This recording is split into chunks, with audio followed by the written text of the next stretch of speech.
प्रिय विद्यार्थियों, मैं गुरमीत सिंह, सह आचार्य हिंदी विभाग, राजकीय महाविद्यालय बूंदी। आज के मेरे ई व्याख्यान का विषय एमए उत्तरार्ध हिंदी पंचम प्रश्न पत्र विशेष लेखक मुंशी प्रेमचंद की कृतियों से संबंधित होगा, जिसमें मुख्य रूप से उनके उपन्यास, उनकी कहानियाँ, उनके द्वारा लिखे गए नाटक एवं उनके द्वारा लिखे गए निबंध पर आज का ई व्याख्यान केंद्रित रहेगा। सबसे पहले हम उनकी कृतियों के बारे में चर्चा करते हैं। प्रेमचंद की रचना दृष्टि विभिन्न साहित्य रूपों में प्रवृत्त हुई। बहुमुखी प्रतिभा संपन्न प्रेमचंद ने उपन्यास, कहानी, नाटक, समीक्षा, लेख, संपादकीय, संस्मरण आदि अनेक विधाओं में साहित्य की सृष्टि की। प्रमुखतया उनकी ख्याति कथाकार के तौर पर हुई और अपने जीवन के काल में ही वे उपन्यास सम्राट की उपाधि से सम्मानित हुए। उन्होंने कुल 15 उपन्यास, 300 से कुछ अधिक कहानियाँ, 3 नाटक, 10 अनुवाद, 7 बाल पुस्तकें तथा हजारों पृष्ठों के लेख, संपादकीय, भाषण, भूमिका, पत्र आदि की रचना की। लेकिन जो यश और प्रतिष्ठा उन्हें उपन्यास और कहानियों से प्राप्त हुई, वह अन्य विधाओं से प्राप्त न हो सकी। यह स्थिति हिंदी और उर्दू भाषा दोनों में समान रूप से दिखाई देती है। इसलिए मुंशी प्रेमचंद को गद्य सम्राट कहा जाता है। गद्य की जो प्रमुख विधाएं होती हैं, उपन्यास, नाटक, कहानी और निबंध, इन सभी पर उन्होंने अत्यंत निपुणता के साथ अपनी लेखनी चलाई है। इसके बाद हम इनके उपन्यास साहित्य पर चर्चा करते हैं। प्रेमचंद के उपन्यास न केवल हिंदी उपन्यास साहित्य में बल्कि संपूर्ण भारतीय साहित्य में मील के पत्थर हैं।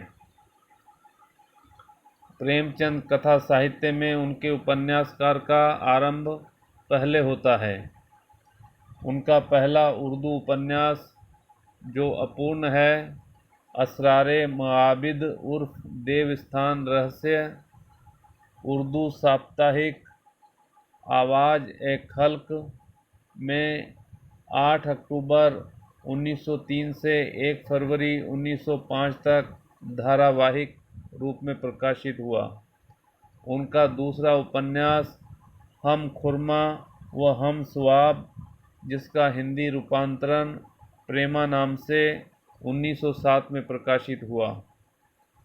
चूँकि प्रेमचंद मूल रूप से उर्दू के लेखक थे और उर्दू से हिंदी में आए थे, इसलिए उनके सभी आरंभिक उपन्यास मूल रूप से उर्दू में लिखे गए और बाद में उनका हिंदी अनुवाद किया गया। उन्होंने सेवा सदन, जो कि 1918 में लिखा गया था, उपन्यास से हिंदी उपन्यास की दुनिया में प्रवेश किया। अर्थात सेवा सदन उनका प्रथम हिंदी उपन्यास है। यह मूल रूप से उन्होंने बाजारे हुस्न नाम से पहले उर्दू में लिखा, लेकिन इसका हिंदी रूप सेवा सदन पहले प्रकाशित कराया। सेवा सदन, जो कि आपके पाठ्यक्रम में भी है और प्रथम इकाई में है, यह एक महत्वपूर्ण उपन्यास है। सेवा सदन उपन्यास एक नारी के वेश्या बनने की कहानी है। डॉक्टर रामविलास शर्मा के अनुसार सेवा सदन में व्यक्त मुख्य समस्या भारतीय नारी की पराधीनता है। इसके बाद किसान जीवन पर उनका पहला उपन्यास प्रेमाश्रम 1921 में लिखा गया। इसका मसौदा भी पहले उर्दू में गोशाए आफियत नाम से तैयार हुआ था, लेकिन सेवा सदन की भांति इसे पहले हिंदी में प्रकाशित कराया। प्रेमाश्रम किसान जीवन पर लिखा हिंदी का संभवतः पहला उपन्यास है। यह अवध के किसान आंदोलनों के दौर में लिखा गया। इसके बाद रंगभूमि 1925, कायाकल्प 1926, निर्मला 1927, गबन 1931, कर्मभूमि 1932 से होता हुआ यह सफ़र गोदान 1936 तक पूर्णता को प्राप्त हुआ। रंगभूमि में प्रेमचंद एक अंधे भिखारी सूरदास को कथा का नायक बनाकर हिंदी कथा साहित्य में क्रांतिकारी बदलाव का सूत्रपात कर चुके थे। गोदान का हिंदी साहित्य ही नहीं, विश्व साहित्य में महत्वपूर्ण स्थान है। इसमें प्रेमचंद की साहित्य संबंधी विचारधारा आदर्शोन्मुख यथार्थवाद से आलोचनात्मक यथार्थवाद तक की पूर्णता प्राप्त करती है। एक सामान्य किसान को पूरे उपन्यास का नायक बनाना भारतीय उपन्यास परंपरा की दिशा बदल देने जैसा था। सामंतवाद और पूंजीवाद के चक्कर में फंसकर हुई कथा नायक होरी की मृत्यु पाठकों के जहन को झकझोर कर रख जाती है। किसान जीवन पर अपने पिछले उपन्यासों प्रेमाश्रम और कर्मभूमि में प्रेमचंद यथार्थ की प्रस्तुति करते करते उपन्यास के अंत तक आदर्श का दामन थाम लेते हैं। लेकिन गोदान का कारुणिक अंत इस बात का गवाह है कि तब तक प्रेमचंद का आदर्शवाद से मोहभंग हो चुका था। यह उनकी आखिरी दौर की कहानियों में भी देखा जा सकता है। मंगलसूत्र प्रेमचंद का अधूरा उपन्यास है। प्रेमचंद के उपन्यासों का मूल कथ्य भारतीय ग्रामीण जीवन था। प्रेमचंद ने हिंदी उपन्यास को जो ऊंचाई प्रदान की, वह परवर्ती उपन्यासकारों के लिए एक चुनौती बनी रही। प्रेमचंद के उपन्यास भारत और दुनिया की कई भाषाओं में अनूदित हुए। खासकर उनका सर्वाधिक चर्चित उपन्यास गोदान, वह भारत ही नहीं पूरे विश्व में एक महानतम उपलब्धि बनकर श्रेष्ठ उपन्यासों की श्रेणी में अपना नाम लिखा चुका है। इसके बाद हम उनके कहानी संसार पर आते हैं। उनकी अधिकतर कहानियों में निम्न व मध्यम वर्ग का चित्रण है। डॉक्टर कमर किशोर गोयनका ने प्रेमचंद की संपूर्ण हिंदी उर्दू कहानी को प्रेमचंद कहानी रचनावली नाम से प्रकाशित कराया है। उनके अनुसार प्रेमचंद ने कुल 301 कहानियाँ लिखी हैं, जिसमें 3 अभी अप्राप्य हैं। प्रेमचंद का पहला कहानी संग्रह सोजे वतन नाम से जून 1908 में प्रकाशित हुआ। इसी संग्रह की पहली कहानी दुनिया का सबसे अनमोल रतन को आम तौर पर उनकी पहली प्रकाशित कहानी माना जाता रहा है। डॉक्टर गोयनका के अनुसार कानपुर से निकलने वाली उर्दू मासिक पत्रिका जमाना के अप्रैल अंक में प्रकाशित सांसारिक प्रेम और देश प्रेम वास्तव में उनकी पहली प्रकाशित कहानी है। उनके जीवन काल में कुल 9 कहानी संग्रह प्रकाशित हुए।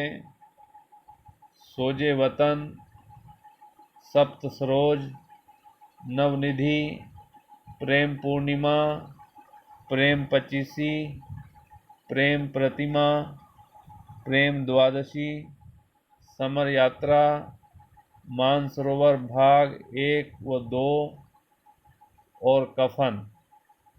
उनकी मृत्यु के बाद उनकी कहानियाँ मानसरोवर शीर्षक से 8 भागों में प्रकाशित हुई। प्रेमचंद साहित्य के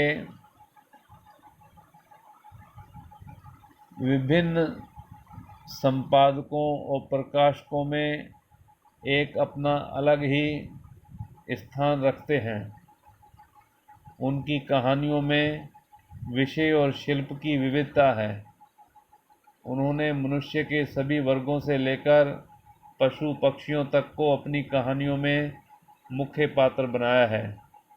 उनकी कहानियों में किसानों, मजदूरों, स्त्रियों, दलितों आदि की समस्याएं गंभीरता से चित्रित हुई हैं। उन्होंने समाज सुधार, देश प्रेम, स्वाधीनता संग्राम आदि से संबंधित कहानियाँ लिखी हैं। उनकी ऐतिहासिक कहानियाँ तथा प्रेम संबंधी कहानियाँ भी काफ़ी लोकप्रिय साबित हुई हैं। प्रेमचंद की प्रमुख कहानियों में ये नाम लिए जा सकते हैं, जैसे पंच परमेश्वर, गुल्ली डंडा, 2 बैलों की कथा, ईदगाह, बड़े भाई साहब, पूस की रात, कफन, ठाकुर का कुआं, सदगति, बूढ़ी काकी, विध्वंस, दूध का दाम, मंत्र आदि। इसके बाद हम उनके नाटकों पर चर्चा करते हैं। प्रेमचंद ने संग्राम 1923, करबला 1924 और प्रेम की वेदी 1933 नाटकों की रचना की। ये नाटक शिल्प और संवेदना के स्तर पर अच्छे हैं, लेकिन उनकी कहानियों और उपन्यासों ने इतनी ऊंचाई प्राप्त कर ली थी कि नाटक के क्षेत्र में प्रेमचंद को कोई खास सफलता नहीं मिली। ये नाटक वस्तुतः संवादात्मक उपन्यास ही बन गए हैं। इसके बाद इनके लेख और निबंध पर हम बात करते हैं। प्रेमचंद एक संवेदनशील कथाकार ही नहीं, सजग नागरिक व संपादक भी थे। उन्होंने हंस, माधुरी, जागरण आदि पत्र पत्रिकाओं का संपादन करते हुए वह तत्कालीन अन्य सहगामी साहित्यिक पत्रिकाओं जैसे चांद, मर्यादा, स्वदेश आदि में अपनी साहित्यिक व सामाजिक चिंताओं को लेखों या निबंधों के माध्यम से अभिव्यक्त किया। अमृत राय द्वारा संपादित प्रेमचंद विविध प्रसंग वास्तव में प्रेमचंद के लेखों का ही संकलन है। प्रेमचंद के लेख प्रकाशन संस्थान से कुछ विचार शीर्षक से भी छपे हैं। यह कुछ विचार शीर्षक से जो छपे निबंध हैं वह आपके पाठ्यक्रम में भी हैं। प्रेमचंद के मशहूर लेखों में निम्न लेख शुमार होते हैं। साहित्य का उद्देश्य, पुराना जमाना नया जमाना, स्वराज के फायदे, कहानी कला 1, 2, 3, कौमी भाषा के विषय में कुछ विचार, हिंदी उर्दू की एकता, महाजनी सभ्यता, उपन्यास, जीवन में साहित्य का स्थान आदि उनके श्रेष्ठ निबंध कहे जा सकते हैं। तो इस प्रकार देखा जा सकता है कि प्रेमचंद ने उपन्यासों के साथ साथ कहानी, निबंध, नाटक आदि भी बड़ी ही कुशलता और निपुणता के साथ लिखे हैं। जो साहित्य जगत में विख्यात हुए हैं।